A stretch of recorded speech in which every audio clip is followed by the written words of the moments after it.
네, 여러분 안녕하십니까, 박재홍입니다. 보수의 시선에서 세대를 초월한 공감을 보여드리는 화요일의 더 라크룸을 시작하겠습니다. 조갑재 TV의 조갑재 대표님 어서 오십시오. 네, 안녕하세요. 자, 그리고 오랜만에 오셨어요, 유지아 변호사님 어서 오세요. 네, 반갑습니다. 잘 지내신 거죠? 너무 좋습니다. 아, 그렇습니까? 네, 저만 너무 좋아서 문제네요. 아, 그렇군요. 당 상황은 당 상황 안 좋죠. 알겠습니다. 이 당 상황을 좀 바로 한번 짚어보면 좋을 것 같은데, 네. 자, 장동혁 당대표 오늘로 이제 단식을 엿새째 하고 있는데, 여러 보수 인사들이 현장을 방문했습니다. 오늘은 유승민 전 의원도 현장을 방문했는데 영상을 보고 이어가겠습니다. 지금 병원으로 옮기라고 그러는데 말씀을 안 들으셔요. 지금 옮겨야 되는데 전혀 말씀을 안 들으셔요. 영혼 상태 운동은 우리 대표께서 정말 건강을 해치지 않도록 잘 점검하고, 제가 너무 병원에 가는 거 고집 부리지 말라고 말씀을 드렸는데 좀 건강을 해치지 않고 다시 당의 중심으로 그렇게 역할을 다 해주셨으면 좋겠습니다. 예, 자, 유승민 전 의원이 이제 장동혁 대표를 만난 것도 굉장히 오랜만인 것 같긴 한데, 오늘 단식 현장을 간 것 어떤 의미로 봐야 될까요? 힘을 실어줬다 이렇게 봐야 됩니까, 조 대표님? 지금 장동혁 대표가 아주 곤란한 처지에서 예, 단식을 시작해가지고 뉴스를 만드는 데는 성공했다는 이야기죠. 예, 그러니까 유승민 뭐 이런 분들이 와가지고 위로하는 차원인데, 이제 문제는 저게 단식하기는 쉬운데 그만두는 게 참 어렵거든요. 출구 전략. 그리고 신체적으로도 그렇고 지금 그렇죠. 상당히 고비인데, 예, 그러면은 뭘 얻어야 하느냐 하는 것은 역시 상특검을 관철시켜야 되는데, 예, 여기서 뭐 가능성도 있다고 봅니다, 저는. 예컨대 신천지 특검 같이 하자 이래버리면 되는 것 아닙니까? 통일교랑 신천지 같이 하자. 예, 나는 그것도 괜찮은 방법이라고 생각해요. 예. 그런데 지금 국민의힘의 본질적인 문제를 이걸로 해결할 수 있는 것 같지는 않고, 그리고 한동훈 전 대표 제명 여부는 아직 결정되지 않는 상태니까 뭐 현재 단계로는 뉴스를 만드는데 부분적으로 성공을 했다, 뭐 이렇게 좀 평가하고 싶습니다. 예. 예. 예. 변호사. 일단 장동혁 대표 건강이 많이 걱정이 되는데요. 예. 이 단식이라는 게 본인을 상하게 하면서, 자기 건강을 상하게 하면서 하는 굉장히 결단의 한 가지 유형 아니겠습니까? 그렇죠. 그래서 이제 그거 자체로는 또 어떤 의미가 있냐면, 단식을 하면 일단 사람들이 많이 옵니다. 그게 도의적 차원에서든 정책 차원에서든 많이 오게 되는데, 예. 그래서 많은 분들이 찾아가는 것 같고요. 그리고 장동혁 대표의 단식 자체가 명분이 있습니다. 통일교 특검이라든가 공천 뇌물 특검과 같이 이제 국민들이 많은 의심을 가지고 있는 사건들에 대해서 파헤쳐야 되는데, 제대로 이제 그걸 민주당이 제대로 안 하고 있기 때문에 단식의 명분 자체는 있다. 하지만 지금 본인을 굉장히 상하게 하는 방식으로 하고 있어서 반드시 그게 어떤 가시적인 결과로 이어져야 할 텐데, 지금 이대로 가면은 과연 어떤 결과가 출구 전략으로 모색될 수 있을지 참 그게 좀 또 걱정이기도 합니다. 예. 사실 이제 그 장동혁 대표의 그 단식 선언, 사실은 이제 그 한동훈 전 대표 제명으로 인한 부정적 여론을 희석하려고 하는 것이 아니냐, 뭐 이런 시각도 있긴 했었는데, 사실은 그 이후에 이제 박형준 시장, 오세훈 시장 등 보수 인사들이 많이 방문을 했고, 소장파 모임인 대안과 미래에도 이제 장동혁 대표 현장을 방문을 하면서 오히려 또 장동혁 대표 측에서는 보수가 결집되고 있다, 이런 반응이 나오고 있는 건 사실인 것 같아서 조 대표님 어떻게 보십니까? 지금 국민의힘이 처한 상황은, 예, 이거는 국민의힘을 이끌고 있는 당 지도부가 윤어게인 노선을 버리지 않고 그 행태로서는 극우화가 됐다 이거예요. 예, 그 표현이 한동훈 전 대표 제명 결정으로 나타났는데, 이런 엄청난 일종의 노선 투쟁, 예, 정체성의 혼란을 이런 뭐 단식으로 해결할 것 같지는 않아요. 그러니까 잠시 그 문제를 좀 미룰 수는 있겠지만, 단식은 미루었을 뿐. 예, 어차피 한동훈 전 대표 제명하느냐 안 하느냐 결정해야 될 것 아닙니까? 예. 사실은 이제 제명 결정한 것도 한 26일인가요? 네. 그 정도. 그렇죠. 얼마 안 됐어요. 얼마 이제 날짜가 더 다가오긴 하고 있긴 한데. 네, 이제 재심 기간이 26일이 맞아요. 끝나기 때문에 이제 예. 그 다음부터 최고위일 열리면 의결할 수 있는 상황이 되는데요. 글쎄요, 지금 저는 장도혁 대표의 단식을 액면 그대로 그냥 저는 받아들이고 싶습니다. 네. 그리고 뭐 한동훈 대표가 얼마 전에 이제 단계 논란에 대해서 도의적 정치적 사과를 했잖아요. 예. 그것도 그 있는 그대로 저는 받아들여야 된다고 생각해요. 이걸 자꾸 둘이 엮어가지고 예.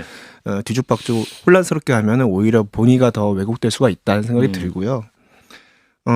지금 장동혁 대표 입장에서는 이게 이제 단식을 하면 아까도 말씀드렸지만 사람을 불러 모으는 효과가 있기 때문에 내부 결집 용도로는 저는 의미가 있을 수 있다고 보는데 예. 과연 지금 민주당이 움직이고 있느냐, 국민 여론이 장동혁 대표의 단식에 대해서 뭐 크게 이제 관심을 가지고 호응하고 있느냐 여기서는 예. 좀 의문을 가지고 있어요. 왜냐하면 결과로 이어져야 되는데 예. 내부 결집만을 위해서 단식한다는 건 좀 말이 안 되지 않습니까?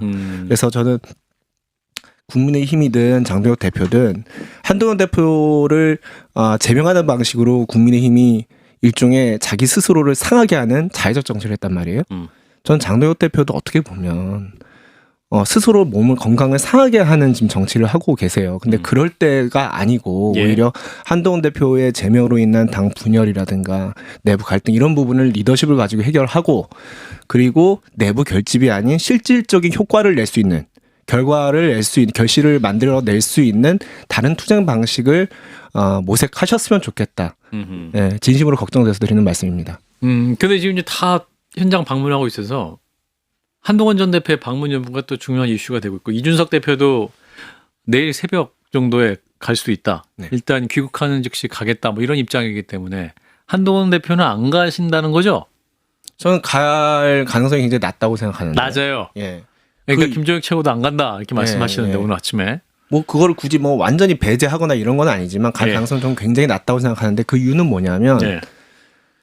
장동혁 대표의 단식의 목적은 특검이잖아요. 통일교 특검. 통일교 특검, 뭐 저기 공천 헌금, 공천 뇌물 특검, 쌍특검. 쌍특검의 주장인 건데 이거랑 한동훈 대표 단계랑 이게 지금 뒤죽박죽 섞여 있단 말이에요. 그러니까 지금 어떻게 돼 있냐면 예를 들어서 한동훈 대표가 장동혁 대표가 단식하는 현장에 가서 뭐 위로를 한다든가 유승민 전 의원처럼 하면은 이게 어떤 식으로 받아들여지냐면 제명 징계 가지고 서로 딜을 하려고 하나?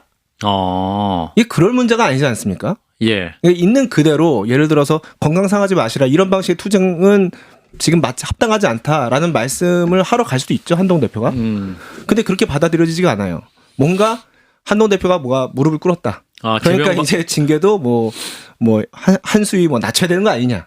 이런 식의 얘기들이 완전 본질을 왜곡하는 얘기들이 또 돌아다닐 수 있거든요. 그렇기 때문에 괜한 어떤 오해의 소지, 왜곡을 만들어내는 것보다는 지금 이 쌍특검을 통과시키는 대의에는 모두가 다 같은 마음입니다. 그러니까 꼭 단식 현장을 직접 방문하는 것 외에도 한동훈 대표 나름대로 취할 수 있는 또 다른 수단을 강구해 보는 게 오히려 더 맞지 않을까 저는 그렇게 생각합니다. 근데 오히려 가서 위로하면 그 위로한 사람을 끝내 제명해? 라고 해서 한동훈 대표를 위한 여론이 더 좋아질 수 있는 거 아니에요? 그건 정치적으로 보면은 그런데요. 예. 그러니까 동정론을 불러일으킬 수 있다는 장점은 있겠지만 예. 실제로 그럴 문제가 아니라는 거죠. 지금 장동혁 대표 단식은 결국 민주당과 이재명 정권을 압박하는 수단으로서 하는 건데 그걸 가서 또 그런 쪽으로 여론이 그렇게 동정론으로 흘러가게 되면 본질이 왜곡된다는 거죠. 한동훈 대표도 마찬가지입니다. 알겠습니다. 예. 조 대표님도 같은 생각이세요? 가지 말아야 된다. 근데 안 가는 게 좋다. 이게 한동훈 전 대표와 장동혁 현 대표는 특별한 인간관계가 있잖아요, 그죠? 예. 예. 그러고 적은 아니잖아요. 라이벌 될 수 잠재적 있을지 경쟁자. 모르지만, 예. 잠재적 대선 그래서 경쟁자. 우리나라 사람들은 그런 인간적인 어떤 면모. 표시하는 것을 그렇게 곡해를 하지 않아요. 언론이 그렇게 비트는 수가 있지만은 저희가 잘못입니다. 그런 것까지 비난 대상으로는 삼지 않는데 예. 또 한동훈 전 대표가 제명시켜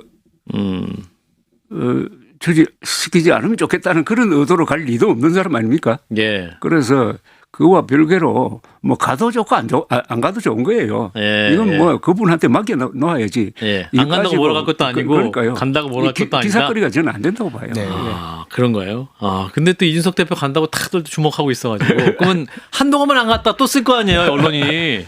가면은 무슨 또 뭐 징계 낮추려고 뭐 갔다 뭐 이렇게 또 그러니까 제가 언론을 못 믿는 제가 좀 언론을 못 믿는. 저를 못 믿으시는 거 죄송합니다. 아니야? 예.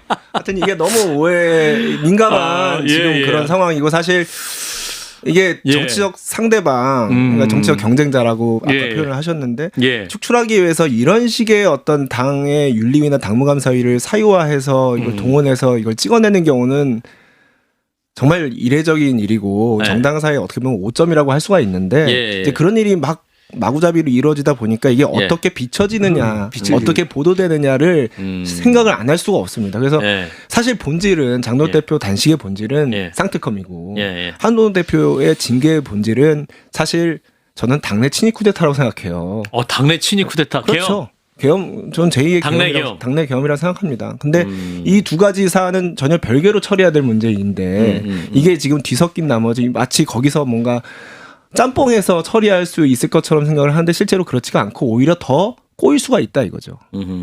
그렇군요.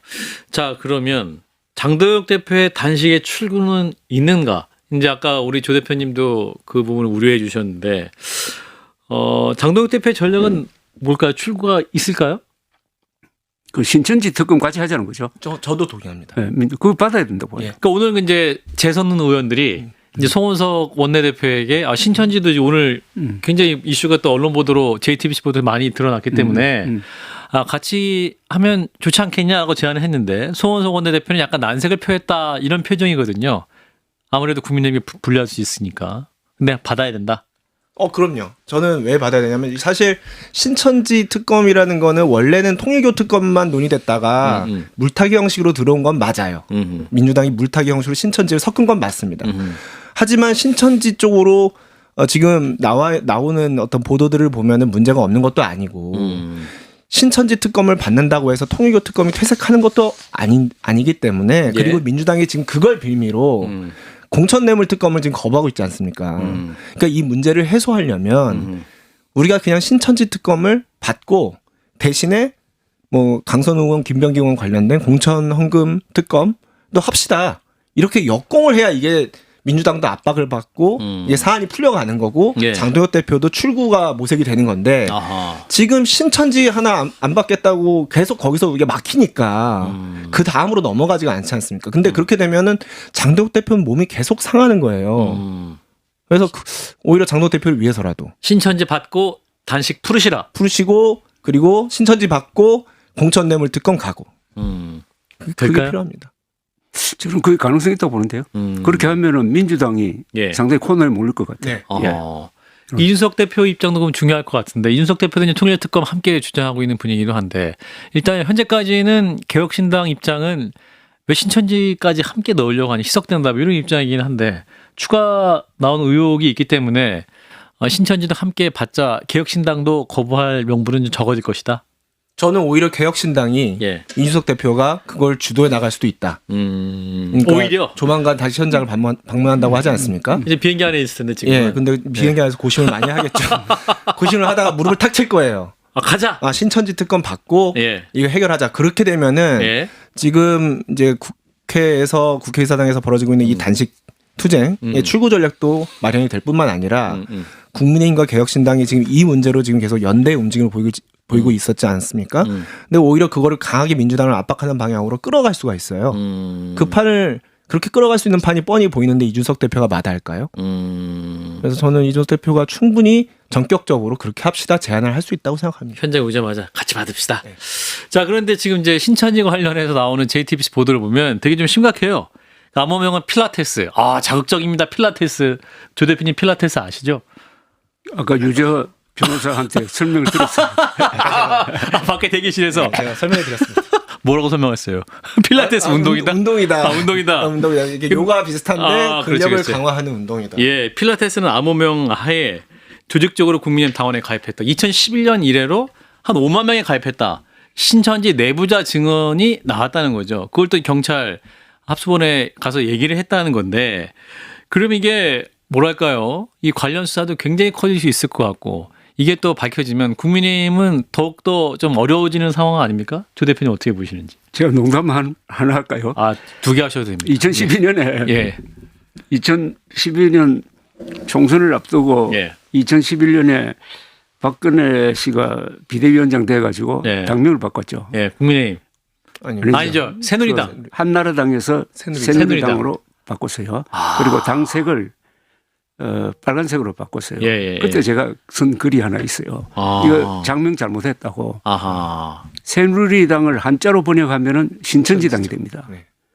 그렇죠. 그렇습니다. 누리가 천지. 세계란 뜻이니까. 그리고 당색은 이건 빨간 건 어느 나라 가든지 좌파 정당이거든요.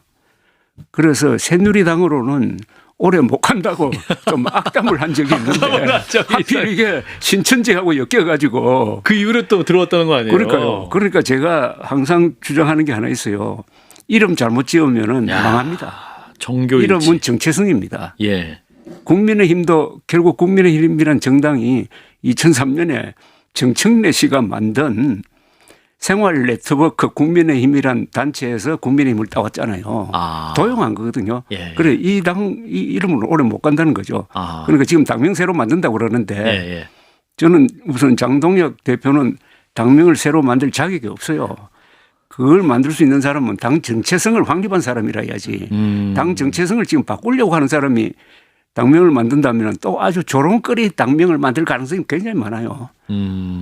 예, 뭐 지금 이제 공모를 하고 있는 것 같기는 한데, 자, 이게 신천지까지 들어가면, 이거 이제 국민의 좀 더 위태로워지는 거 아니냐, 이런 생각도 들어서. 그렇기 때문에 이 교착 상태에 빠진 상황을 돌파를 하려면 무조건 가야 된다? 신천지 특검을 받고 아하. 역공으로 전환을 해야 된다 이겁니다. 아하. 이 신천지 특검을 지금 자꾸 이렇게 보도가 나오고 있는데 이걸 예, 안 예. 받을 도리가 있습니까? 국민들이 보시기에 아 뭐가 국민의힘이 캥기는 거 있는 거 아니야? 이렇게 보실 거잖아요. 신천지 보호하는 거 아니야? 그렇게까지 보이면은 정말 이거는 난감한 거거든요. 네, 예. 그렇기 때문에 물론 원칙적으로 뭐 송원석 원내대표도 아마 그렇게 생각하실 것 같은데 이게 통일교 특검으로 맨 처음에 논의가 됐다가 갑자기 난데없이 신천지가 끼어든 건 맞고 그게 물타기 어떤 의도가 있다는 것도 충분히 짐작이 되지만 굳이 신천지를 꼭 분리해야만 특검을 할 수 있는 건 아니잖아요. 예, 예. 그래서 그냥 대승적으로 우리가 받고 저 정치 전략상으로도 음흠. 충분히 신천지 특검을 함께 받아 안고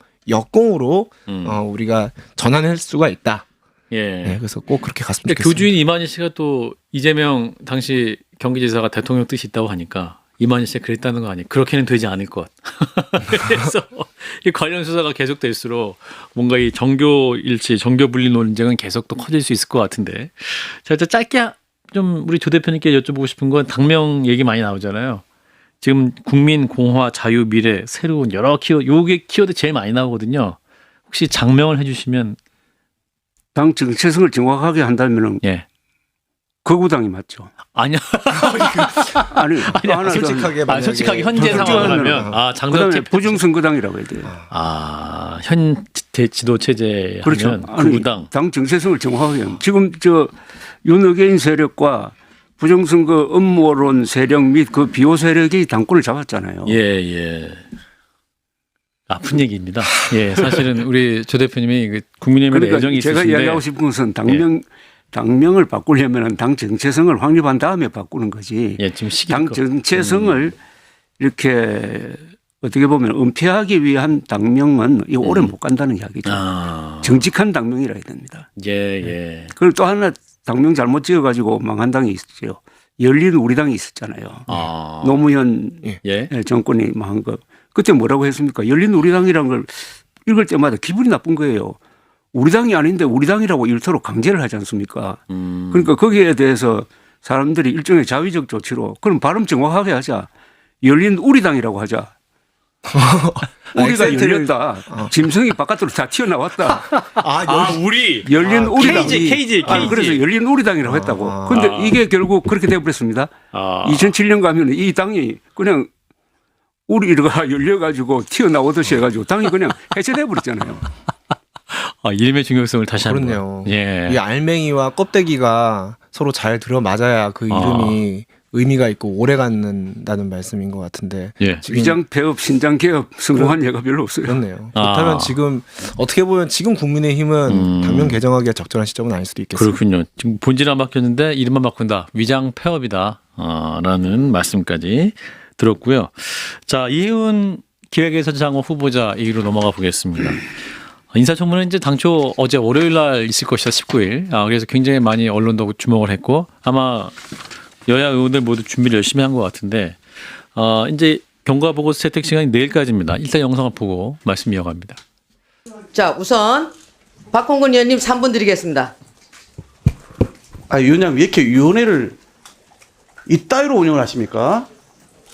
지난주 화요일 날 여기 계신 분들과 함께 있는 자리에서 위원장님이 방망이 두들기였어요. 네. 오늘 10시에 인사청문회 한다고.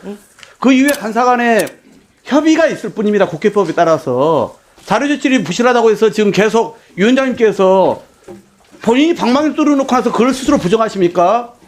그건 협의일 뿐이에요. 합의가 아니라. 합의는 우리 의결사항에 합의했던 것이죠. 예. 자, 박홍근 의원이 첫 발언이 이따위로 운영합니까? 이게 엄청 세가지고 이게 또 기사 헤드라인이 많이 되기도 했었는데 자, 의혹은 굉장히 쏟아지는데 결국 청문회가 열리지 못하고 있는 상황이긴 합니다.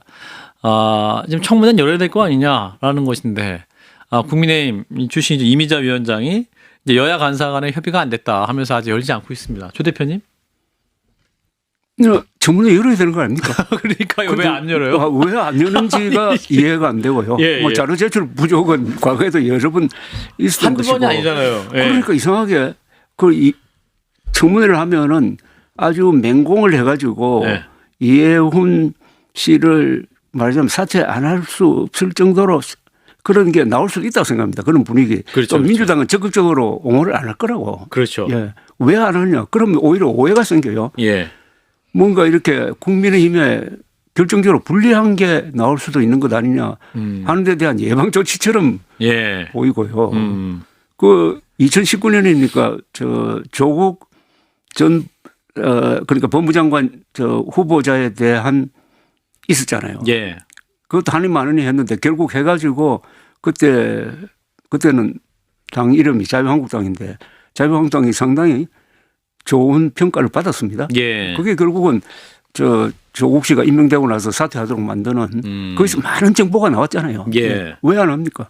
그거 참 이상하네. 준비가 덜 돼서 그런 걸까요? 아니면 아니죠. 제 생각에는 준비 많이 됐는데 그러니까 사실 이제 조합재 대표님께서 말씀하신 대로 네. 청문회를 열어서 거기서 이제 파상 공세를 펼쳐서 네. 낙마시킨다. 예. 충분히 가능해 보인다. 네. 이제 그게 어떻게 보면 정석이죠. 예. 근데 지금 국민의힘은 어떻게 보면 전 전략적으로 더 영리한 선택을 했다고 생각하는데 일단은 시간을 끄는 게 맞습니다. 이혜훈 후보자는 워낙 결격 사유가 많고 언론을 통해서 예를 들어 보좌진 갑질 의혹이나 부동산 투기 의혹, 위장 결혼 의혹, 본인이 했다는 건 위장 아니고. 미혼.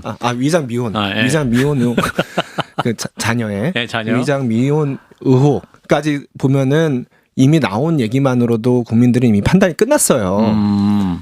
이런 상태에서 이 청문회 이 국면을 계속 끌고 가면 여론은 저는 민주당만 더 급해지지 국민의힘한테는 급할 게 없고 예. 또 만약에 이재명 대통령이 뭐 청문회 보고서 그 제출 시한이 지나버리면 그냥 임명 강행할 수도 있잖아요. 그렇게 됐을 경우에 그런 정치적 부담도 오롯이 다 이재명 대통령한테 넘길 수가 있습니다. 그렇기 때문에 국민의 입장에서는 전략적으로 일부러 사실 자료 제출 미흡은 핑계인 거고요. 최대한 시간을 끌어서 이재명 대통령이 임명을 강행할 정도로 계속 이렇게 압박을 가하는 게 전략으로 보이고요. 만약에 시간을 끌다가 도저히 안 되겠어 지금 청문회를 열어야 되는 상황에 처해지면 그때는 이제 조갑재 대표님 말씀하신 대로 파상 공세를 하겠죠. 근데 그 상태에서는 이미 그 이재명 대통령이나 아니면 민주당이나 상당한 정치적 타격을 입은 다음일 것이기 때문에 국민의힘 입장에서는 급할 것이 없다. 생각합니다. 시간 끌수록 타격은 이재명 정부에 간다. 예. 근데 그 비리나 혹은 그 잘못된 행위들이 국민의힘에 있을 때 벌어진 일이니까 그분을 5번이나 공천했던 국민의힘 도대체 뭐냐 이런 비판도 있을 수 있는데. 예. 그걸 감수하는 거죠. 어차피 감수한다. 지금은 당을 떠나는 사람이고 이제 저쪽 갔으니까. 불과 얼마 전까지만 해도 당협위원장이었던 분이 그러니까요. 게다가 윤핵일 했던 분 아닙니까? 네. 근데 그런 분이기 때문에 이제는 다른 다른 당 사람인 것처럼 이제 우리는 생각할 수밖에 없고 그래서 지금 철저히 지금은 이재명 민주당 정권을 압박하는 모양으로 가는 게 국민의힘의 원내 지도부의 전략으로 보입니다. 예, 조 대표님 그 전략에 먹힐 수 있을까요? 어떻게 보면은 이재명 대통령으로서는 효과를 많이 본 점도 있어요. 예. 그러니까 저 정도로 아주 파격적으로 윤어게인에 속하던 사람까지 등용해서 쓴다. 그런 걸 보여준 면도 있고 동시에 국민의힘이 그동안에 얼마나 문제 있는 사람을 키웠느냐. 더구나 그 윤어게인 세력이었다. 하는 이런 식으로 그 책임을 한 7대3 정도로 나누는 그런 효과도 보았는데 지금은 이제 자기가 임명하느냐 여부를 결정해야 될 시간이 촉박했다 이거예요. 그렇죠. 네. 지금은 이제 진지하게 고민을 할 거예요. 그런데 객관적인 상황으로는 임명이야 할 수 있겠는데 예. 과연 며칠 출근하겠느냐. 그렇죠.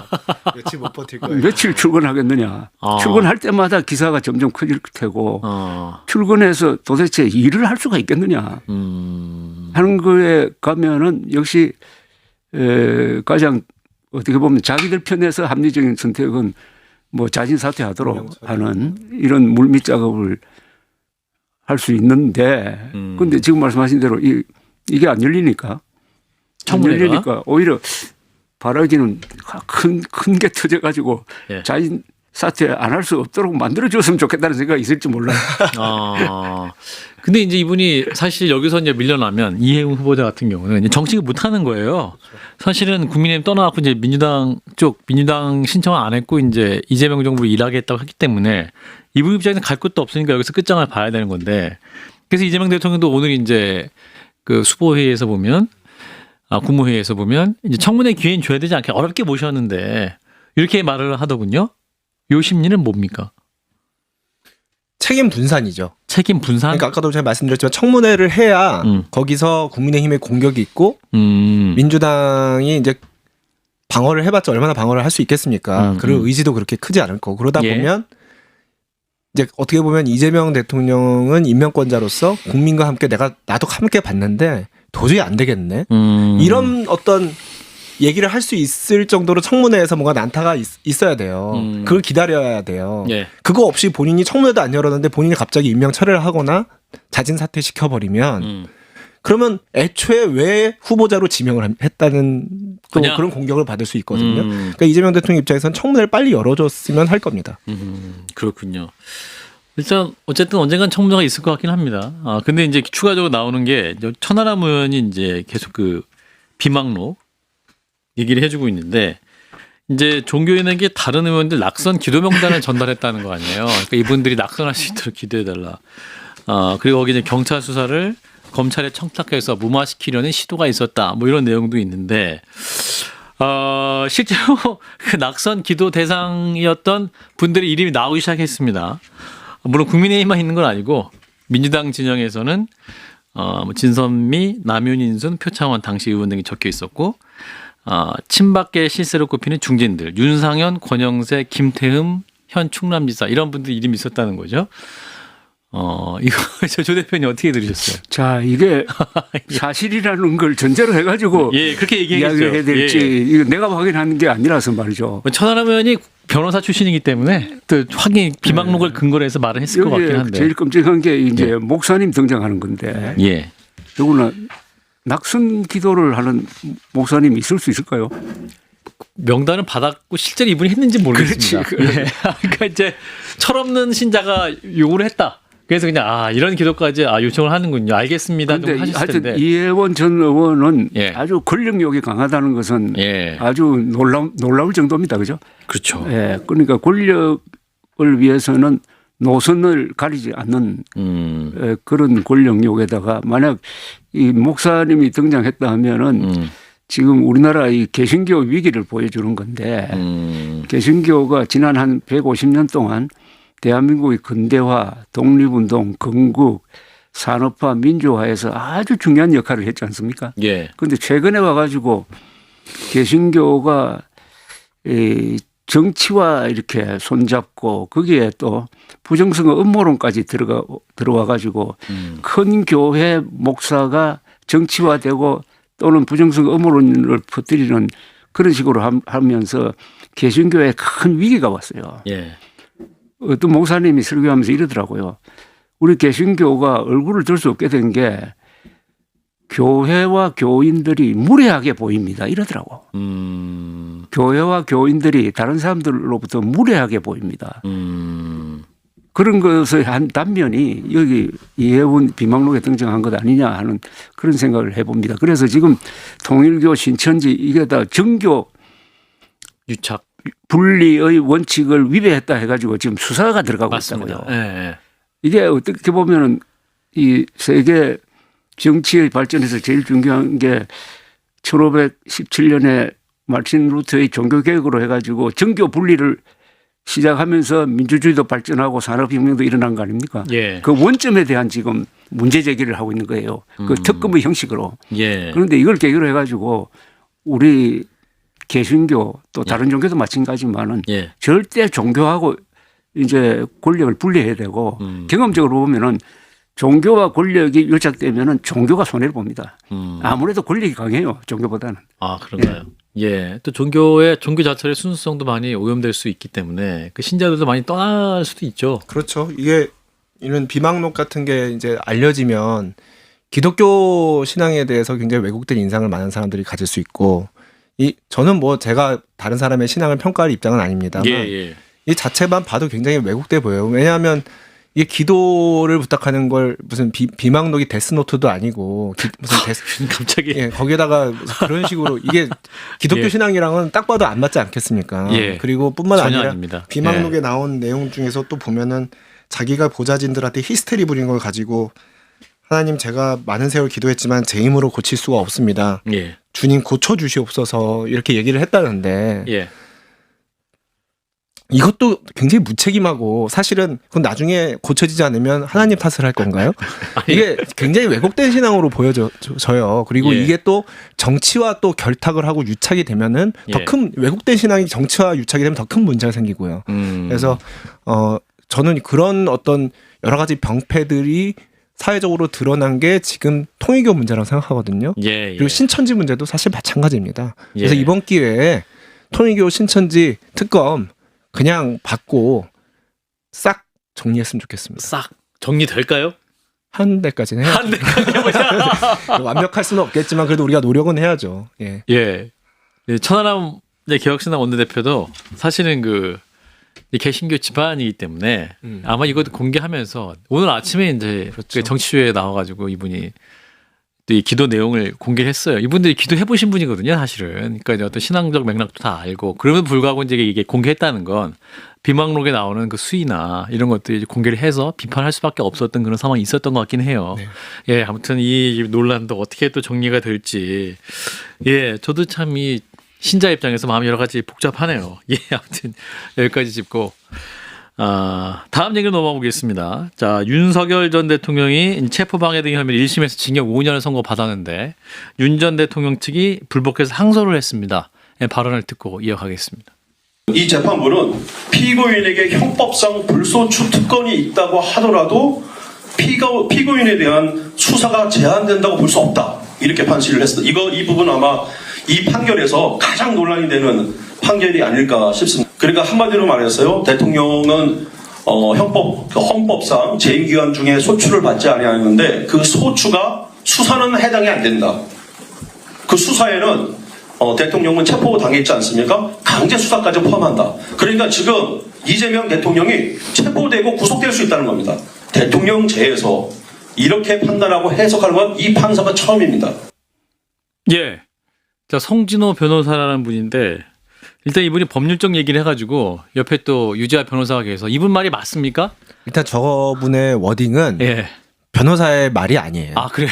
저분의 말은 예. 정치인의 말이에요. 정치인의 말이다. 예. 일단 그걸 먼저 변호사 입장에서 말씀을 좀 드려야 될 것 같고요. 예.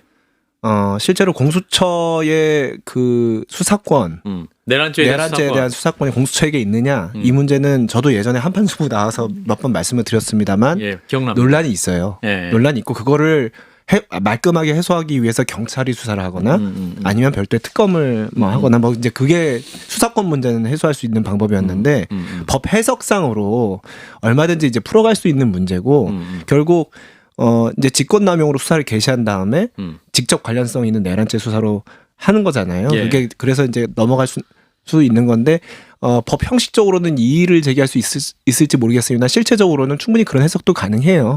그래서 이번에 1심 판단도 그래서 내린 거고. 네. 그래서 저는 충분히 그런 해석이 가능하겠다. 그리고 아마 판사가 예. 만약에 지금 와서 공수처에 내란죄 수사권이 없다 예. 이렇게 판단을 해버리면 그건 좀 그렇죠. 와 예. 그거는 글쎄 뭐 판사가 어떤 국가적 혼란까지 완전히 뭐 그것까지 고려를 해가면서 판결을 하지는 않겠습니다만 그렇다고 완전히 도외시할 수는 없죠. 예, 예. 그렇기 때문에 여러 가지 얼마든지 법 해석상으로 가능한 해석이고 또 여러 가지 그게 뭐 반대로 해석됐을 경우에 여러 가지 야기될 수 있는 국가적 혼란을 막기 위해서도 저는 그렇게 본 것 같습니다. 그리고 충분히 법리적으로 타당해 보입니다. 예, 조 대표님. 박근혜 전 대통령 수사는 어떻게 했습니까? 박근혜 대통령 재임 시절에 했잖아요. 그렇죠. 재임 시절에 예. 그러니까 대통령 헌법상 재임 예, 기간 예. 중 소출받지 아니하는데 그 소추가 물론 수사. 소환하고 한 것은 예. 탄핵으로 그건 탄핵 판명된 이후이고. 다음이었고 예, 그 전에 전단계 수사는 있었을 것 같은데 예, 물론 신병을 확보하는 수사는 안 했지만 예, 예. 그리고 지금 말씀하신 재판 관할권이라든지 아니면 수사권 여부는 제1심 판결이 하나의 판례가 된다고 봅니다. 네. 예, 그러니까 이론의 여지가 있을 때는 판결로서 그 판례를 정하는 건데요. 예, 맞습니다. 그날 이야기하는 걸 보니까 저는 딱 합리적이더라고요. 수긍이 갑니다. 예, 그리고 이미 이렇게 진행되었는데 거꾸로 돌릴 수는 없다. 이것도 판례에 반영해야 된다는 것도 그게 법리상 맞아요.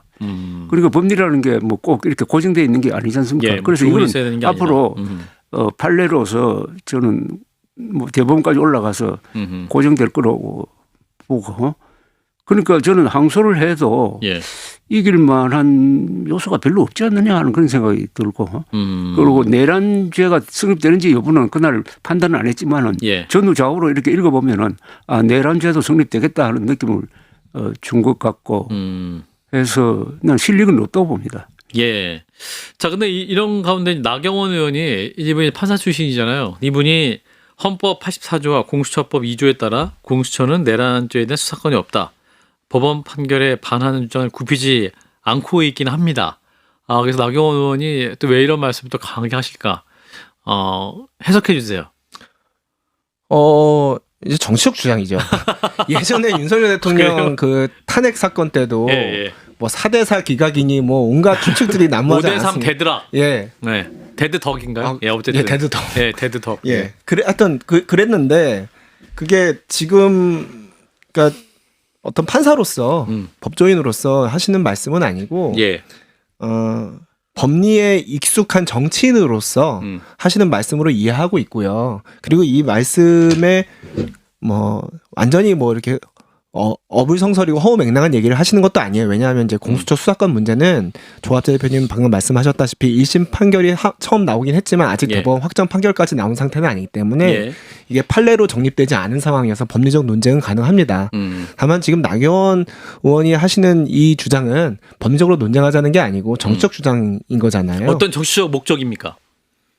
그냥 지금 우리가 이제 우리 국민을 비롯한 보수 진영이 뭔가 이제 부당한 어떤 재판을 내란몰이를 당하고 있다. 아하. 그게 이제 삼특검을 비롯해서 부당한 내란몰이 내지는 정치적인 어떤 공격을 받고 있다라는 것을 강화하기 위한 그런 방어적 차원에서 하시는 정치적 표현 아닌가 저는 그렇게 이해하고 있습니다. 서울시장 출마도 예상하고 있잖아요, 이분이. 정치적 표현이니까 예. 얼마든지 이제 본인이 이런 주장을 함으로써 그 주장에 플러스. 뭔가, 그 동의할 만한 수긍할 만한 강성 지지층들에게 호소하기 위한 목적도 더불어 있다. 있겠죠. 조 대표님.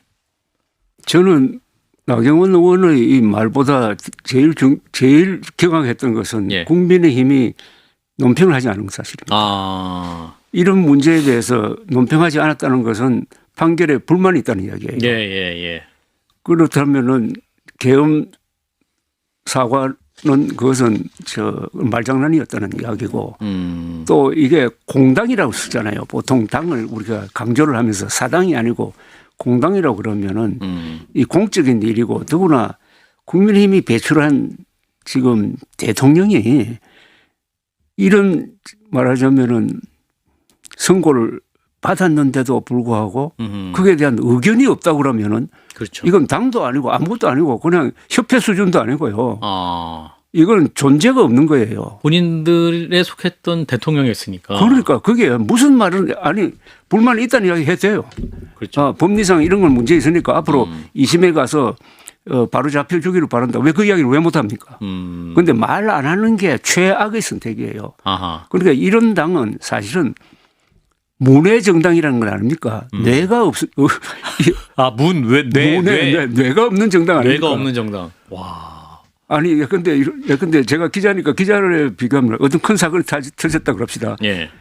그 담당 기자가 나는 저런 사건은 취재해본 경험이 없어서 안 가겠습니다 하면은 그 기자 그다음에 사표 내야 되는 것 아닙니까? 그렇죠. 예. 아니, 자기가 다루기 어려운 당이라는 것은 온갖 풍상에 다 정면으로 맞서야 될 조직인데 입맛에 맞는 것만 취사 선택해가지고 말하고 불리한 것은 말 안 한다. 이건 당이 아닙니다.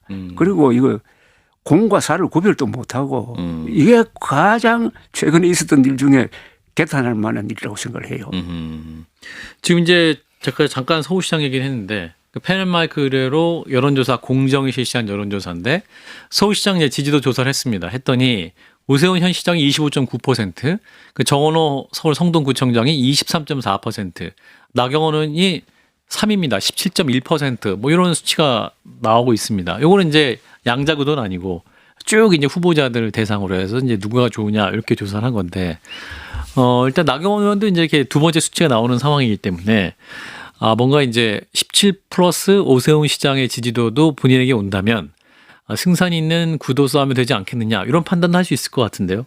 예, 그렇죠. 이게 왜냐하면 오세훈 시장이 서울시장 후보가 되든 네. 나경원 의원이 서울시장 후보가 되든 일단 국민의힘에서 고정적으로 지지해주는 편은 올 거 아니겠습니까? 그렇죠. 근데 생각보다 나경원 의원이 현직 시장이 오세훈 시장임에도 불구하고 꽤 근소하게 예. 지금 저 여론조사에 의하면 3위권 안에서 따라붙고 있기 때문에 예.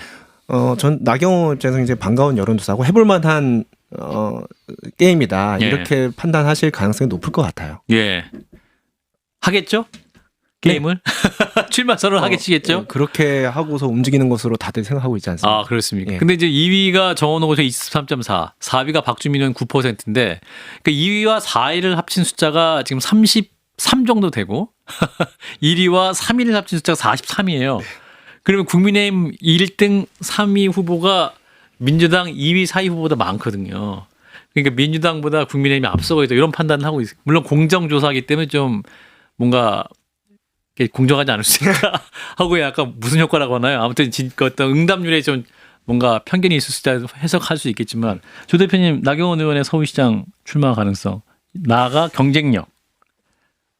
그런데 오세훈이라는 벽을 넘기는 어렵다고 보고요. 아, 그래요? 더구나 아하. 계엄 사태에 대해서 오세훈 시장은 비판하는 입장이었고 나경원 의원은 적극적으로 변화하는 입장이었잖아요. 예, 예. 그러니까 어차피 지방선거에 가면은 윤어게인이라는 프레임이 만들어질 거고 아, 그런가요? 이 지방선거가 윤어게인 심판선거가 될 가능성이 아주 높거든요. 그럼 이 안에 갇혀버릴 거라고 생각해요. 예, 올해 지선도. 예. 아하. 그런 의미에서 나경원 후보가 서울시 나올 경우에. 반면으로 오세훈 서울시장은 우선 중도 확장성이 있고 예. 그다음에 이 강남 광복에서 강북표가 좀 많이 나올 가능성이 있어요. 이 오세훈 시장이 있는 동안에 강북 발전이 많이 됐어요. 아, 그런가요? 예. 예. 제가 좀 강북에 사는데 예, 예. 요새 저는 생활 무대가 주로 광화문인데 대통령실까지 청와대로 옮겨 놓으니까 여기가 종로 광화문이 서울의 중심이구나 하는 생각도 있어요. 예. 그리고 오세훈 시장이 지금 종로 개발을 밀어붙이는데 예. 이게 먹혀들 수 있다고 생각합니다. 그래서 서울시장 선거는 전국 여론조사와 달리 국민의힘이 충분히 해볼 수 있는 선거 구도라고 생각하는데 예. 윤어게인 프레임으로 갈 거라고요. 아하. 그러면은 나경원 의원 불리하다고 봐야죠. 그렇군요. 자, 내일 이제 한덕수 전 총리, 이제 1심 선고가 있습니다. 판사의 이제 판단이 나오게 되는데 이분이 또 이제 목격담에 나와요. 윤 전 대통령 사형 구형된 다음 날 14일에 호텔 로비에 있는 모습이라든지 그게 또 굳이 또 목격이 돼갖고 여러 가지 비판적인 얘기가 나오긴 합니다만 자 우리 유지아 변호사님 예. 1심 선고 어떻게 예상하시는지? 저는 내일 그 한덕수 전 총리에 대한 1심 선고 그 결과를 예. 사실 윤석열 전 대통령에 대한 내란죄 1심 선고보다 더 주의 있게 보고 있어요. 내일 선고가 윤 전 대통령 1심 선고의 리트머스 시험지가 될 수 그렇죠. 있다. 왜냐하면 내란죄에 대한 법리상으로 판단. 그럴 수밖에 없어요. 내란죄니까. 그렇죠. 예. 내란죄이기 때문에 지금 한덕수 전 총리에 대한 혐의가 뭐냐면 그 내란 공범 혐의가 그렇죠. 하나 있고 방조 혐의도 있고 예, 그렇죠. 방조 혐의가 예. 공범 혐의고 예. 하나는 이제 주요 임무 종사자 주요 임무 혐의 종사자. 예. 둘 다 그 혐의를 입증해서 이제 판결까지 선고까지 가려면 예. 결국 내란의 수계에 대한 판단이 있어야 돼요. 이게 전제 조건입니다. 그렇군요. 그렇기 때문에 내일 그 한덕수 전 총리에 대한 판결에는 예. 윤석열 전 대통령에 대한 사실상 판결이 이루어지게 돼 있어요. 그래서 공수처 수사권 문제뿐만 아니라 모든. 그럼 판결문을 자세히 귀를 쫑긋 하고 들어봐야겠네요. 예, 그렇죠. 사실상 그 판결을 윤석열 전 대통령 사건에서 그 판결의 취지를 범위를 벗어나는 판결을 하기는 어렵습니다. 아하. 사실상. 예, 그렇군요. 그렇기 때문에 내일 판결 굉장히 주의 있게 보셔야 될 것 같아요. 이진관 부장판사죠? 네. 그 특검에서 15년 구형했었나요? 15년 맞죠? 그죠? 15년 구형인데 조 대표님 어떻게 예상하십니까? 15년 구형. 결과. 15년 구형과 한덕수 전 총리가 당시 했던 행동 사이에는 상당히 좀 이 격차가 있는 것 같아요. 그런가요? 말하자면 저분이 쉽게 비법률적으로 요약을 하면은 그날 밤에 몸을 던져서 적극적으로 안 막았다는 거거든요. 예, 그렇죠.